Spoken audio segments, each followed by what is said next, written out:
Returning travellers will soon have to start paying their own bill for hotel quarantine in some states. In New South Wales, the government has made a huge investment in cybersecurity after a rise in attacks during the pandemic.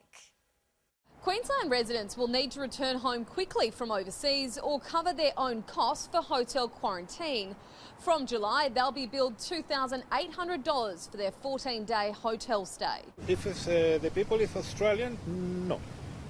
No need to pay for nothing. I think the government's put enough money into subsidising the COVID crisis, and I think if people need to go overseas, surely they could delay it for another month or so. I think if you're an Australian resident, you shouldn't have to pay. I reckon if you're coming in, you're not a permanent resident, you should. In New South Wales, more than 25,000 people have been quarantined in Sydney hotels since late March, costing the government $50 million. The Premier says she has no regrets, but the free ride will soon end. We are definitely not going to change any processes in relation to the number of days people have to stay in quarantine and how they're monitored, because that is working. It's actually keeping the community safe.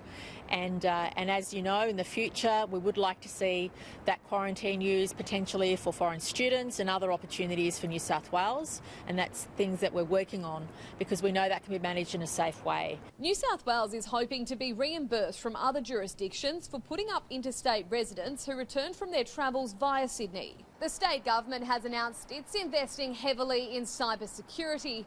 Since the start of the pandemic, cyber attacks around the world have increased tenfold. The $1.6 billion investment will go to enhancing and digitalising their platforms, $240 million to cybersecurity. The Minister for Customer Service, Victor Dominello, said several domestic services have been targeted. Governments, organisations are always under attack, and it's important that we invest in cybersecurity, and that's why this $240 million investment absolutely 100% makes us the leader in the Southern Hemisphere when it comes to cyber security. Charlotte Mortlock, Sky News, Sydney.